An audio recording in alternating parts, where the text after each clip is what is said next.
Balik lagi sama gue, Raffi Catalyzer. Guys, kalian pernah nggak sih mikir, gimana caranya tukang tambal ban bisa ngisi ban mobil atau motor secepat kilat? Atau gimana caranya cat mobil bisa disemprotin jadi mulus banget? Nah, di balik semua itu, ada satu alat super keren yang namanya kompresor. Gampangnya, kompresor ini kayak pompa udara versi superhero.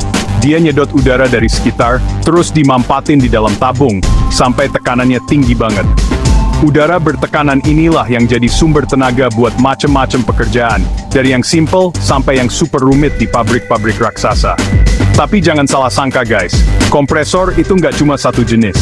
Sama kayak mobil, ada mobil keluarga, ada mobil balap, ada truk monster. Masing-masing punya fungsi dan kehebatannya sendiri. Ada kompresor yang cocok buat bengkel kecil di pinggir jalan. Ada juga yang dirancang khusus buat pabrik kimia super canggih, atau bahkan buat mesin jet pesawat terbang. Gila kan? Beda kebutuhan, beda juga jenis kompresor yang harus kita pakai. Kalau salah pilih, bisa-bisa kerjaan jadi nggak maksimal, boros listrik, atau malah alatnya cepat rusak. Makanya di video kali ini, gue bakal ajak kalian semua buat menyelam lebih dalam ke dunia perkompresoran. Kita bakal bongkar tuntas jenis-jenis kompresor yang paling umum dipakai. B. Mulai dari yang sering kita lihat di bengkel, sampai yang cuma ada di industri kelas berat. Gue bakal jelasin tentang fungsi masing-masing, cara kerjanya gimana, plus kelebihan dan kekurangannya. Jadi, buat kalian yang penasaran atau mungkin lagi butuh beli kompresor, tonton video ini sampai habis. Jangan sampai salah pilih jagoan guys. Let's go! Oke, yang pertama, kita bahas jagoan yang paling populer dan mungkin paling sering kalian lihat, yaitu kompresor reciprocating atau kompresor piston. Nah, ini dia nih biang kerok suara dak-duk yang khas banget di bengkel-bengkel. Cara kerjanya simple banget guys, mirip kayak mesin motor kita. Di dalamnya ada piston yang gerak naik turun di dalam silinder. Waktu pistonnya turun, dia nyedot udara masuk. Terus, pas pistonnya naik, udara tadi langsung dipadetin, ditekan sampai tekanannya tinggi, baru deh disimpan di dalam tabung. Simple, kuat, dan efektif. Karena konstruksinya yang relatif sederhana dan harganya yang lebih terjangkau, kompresor piston ini jadi andalan banget buat skala kecil sampai menengah. Kalian pasti nemuin alat ini di bengkel tambal ban buat ngisi angin, di bengkel cat buat nge-supply angin ke spray gun, atau di workshop kayu buat macu paku pakai nail gun. Dia ini pekerja keras sejati, tapi ada minusnya juga. Biasanya dia nggak dirancang buat kerja non-stop 24 jam, karena bisa cepet panas. Jadi dia butuh istirahat guys. Tapi buat kebutuhan yang nggak terus-terusan, ini juaranya. Lanjut ke level berikutnya guys.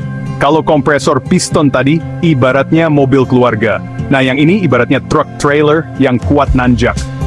Kenalin, kompresor screw atau kompresor ulir. Dari namanya aja udah ketahuan, jagoan utamanya adalah sepasang ulir atau screw yang berputar saling mengunci. Bayangin ada dua sekrup raksasa yang muter berlawanan arah. Udara yang masuk bakal kejebak di antara celah-celah ulir itu.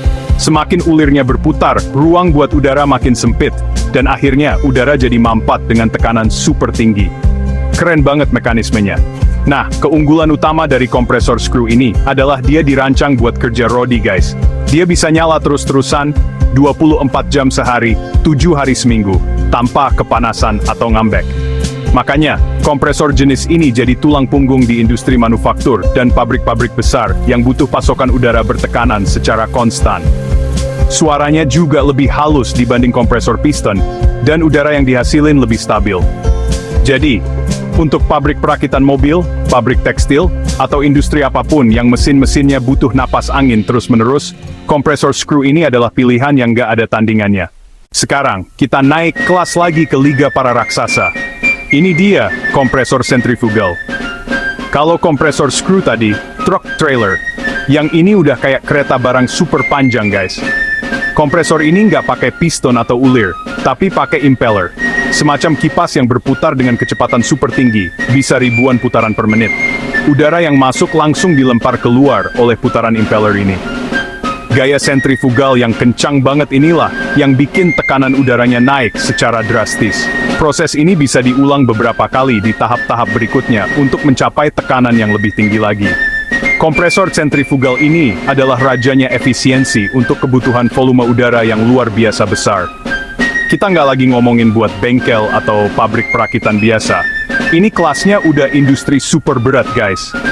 Contohnya kayak di pabrik petrokimia, kilang minyak dan gas, atau pabrik pupuk raksasa. Tempat-tempat ini butuh aliran udara bertekanan yang masif dan nggak boleh berhenti sedikit pun. Meskipun investasi awalnya mahal banget dan perawatannya rumit, untuk skala sebesar itu kompresor sentrifugal jadi yang paling efisien dan ekonomis dalam jangka panjang. Ini monster sesungguhnya di dunia kompresor. Oke, dari yang raksasa-raksasa tadi, sekarang kita beralih ke yang lebih mungil, tapi perannya penting banget di kehidupan kita sehari-hari. Kenalin, kompresor rotary vane. Kompresor ini, cara kerjanya unik banget. Di dalamnya ada sebuah rotor yang posisinya nggak pas di tengah-tengah atau eksentrik di dalam sebuah silinder. Di rotor ini ada bilah-bilah atau vane yang bisa maju mundur. Waktu rotornya berputar, gaya sentrifugal bikin bilah-bilah ini terdorong keluar dan nempel ke dinding silinder, menciptakan ruang-ruang kecil. Nah, udara yang masuk kejebak di ruang yang besar, terus pas rotornya muter, ruangannya jadi makin sempit, dan udaranya jadi mampat. Kompresor jenis ini terkenal karena ukurannya yang kompak, suaranya yang halus banget, dan aliran udaranya yang stabil tanpa denyutan. Keunggulan ini bikin dia cocok banget buat aplikasi yang lebih ringan dan butuh ketenangan. Di mana kita bisa nemuin dia? Coba cek AC di rumah atau mobil kalian. Yap, kompresor di sistem pendingin udara seringkali pakai teknologi rotary vane. Selain itu, dia juga dipakai di peralatan medis, laboratorium, atau aplikasi vakum yang butuh presisi tinggi.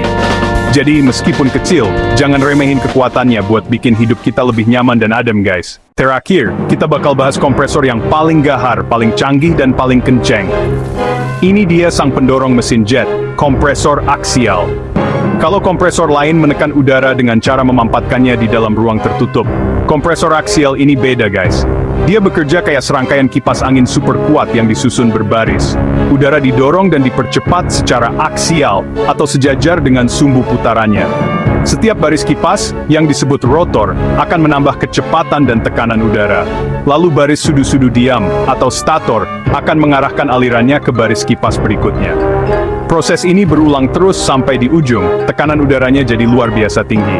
Seperti yang udah gue sebut, kompresor aksial ini adalah jantung dari mesin jet pesawat terbang dan turbin gas di pembangkit listrik. Kenapa? Karena dia bisa menangani volume udara yang sangat-sangat besar dengan efisiensi tinggi pada kecepatan putaran yang juga sangat tinggi. Dia dirancang untuk performa maksimal di kondisi paling ekstrem. Jadi, setiap kali kalian lihat pesawat lepas landas, ingat, di dalam mesinnya ada kompresor aksial yang lagi kerja keras mendorong ribuan kilogram udara per detik buat menciptakan daya dorong yang dahsyat itu. Ini adalah puncak dari teknologi perkompresoran guys. But not is. Gimana guys? Gila banget kan dunia perkompresoran ini? Dari yang suaranya berisik di bengkel tambal ban, sampai yang jadi jantungnya mesin jet, ternyata masing-masing punya peran dan kehebatannya sendiri. Jadi jelas banget, memilih kompresor itu nggak bisa asal-asalan. Kita harus benar-benar tahu apa kebutuhan kita. Apakah buat kerjaan hobi di garasi, buat ngejalanin bengkel, atau buat ngidupin mesin-mesin di pabrik raksasa. Memilih jenis kompresor yang tepat itu adalah kunci utama buat dapetin hasil kerja yang maksimal, efisien, dan pastinya awet. Salah pilih kompresor itu kayak nyuruh pembalap F1 buat ngangkut pasir, atau sebaliknya, nyuruh truk tronton buat balapan di sirkuit. Sama-sama nggak bakal bener kan? Jadi, sebelum kalian mutusin buat beli, riset dulu baik-baik, pahami spesifikasinya, dan sesuaikan dengan budget dan kebutuhan kalian. Jangan sampai uang kebuang sia-sia buat alat yang nggak sesuai. Ingat, alat yang tepat di tangan yang tepat akan menghasilkan karya yang mantap. Gua harap video ini bisa ngebantu kalian semua jadi lebih paham dan nggak bingung lagi soal kompresor. Nah, sekarang gue mau nanya sama kalian semua, para subscriber gue yang paling siap. Dari kelima jenis kompresor yang udah kita bahas tadi, jenis mana sih yang paling sering kalian lihat atau temui di sekitar kalian? Apakah si piston yang legendaris, atau mungkin kalian kerja di pabrik yang pakai kompresor screw? Coba langsung tulis jawaban kalian di kolom komentar di bawah ya. Gue pengen banget baca cerita-cerita kalian.